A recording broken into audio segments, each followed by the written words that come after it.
यूहन्ना 6:35 यीशु ने उनसे कहा, जीवन की रोटी मैं हूं, जो मेरे पास आता है वह कभी भूखा ना होगा, और जो मुझ पर विश्वास करता है वह कभी प्यासा ना होगा।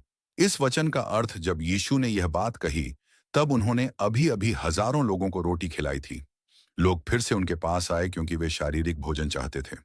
तब यीशु ने उन्हें समझाया कि मनुष्य को केवल शरीर के लिए ही नहीं, बल्कि आत्मा के लिए भी भोजन चाहिए। जीवन की रोटी मैं हूं का क्या मतलब है? रोटी शरीर को जीवन और शक्ति देती है। उसी प्रकार यीशु आत्मिक जीवन देते हैं। वे बताते हैं कि सच्ची शांति, आनंद, क्षमा और अनंत जीवन केवल उनके द्वारा प्राप्त होता है। जो मेरे पास आता है वह कभी भूखा ना होगा। यहाँ भूख केवल खाने की भूख नहीं है।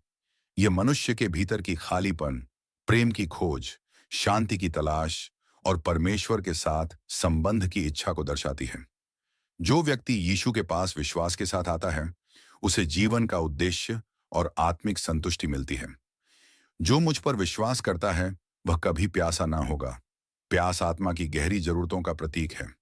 संसार की वस्तुएं, धन, प्रसिद्ध या सफलता मनुष्य के हृदय को पूरी तरह संतुष्ट नहीं कर सकती। यीशु कहते हैं कि जो उन पर विश्वास करता है उसकी आत्मा को वह संतुष्टि मिलेगी जिसकी उसे वास्तव में आवश्यकता है। हमारे जीवन के लिए शिक्षा केवल भौतिक चीजें जीवन को पूर्ण नहीं बनाती। सच्ची शांति और संतुष्टि परमेश्वर के साथ संबंध में मिलती है। यीशु पर विश्वास करने से आत्मिक जीवन मजबूत होता है। जब हम कठिनाइयों में होते हैं, तब यीशु हमारी आशा और सहारा बनते हैं।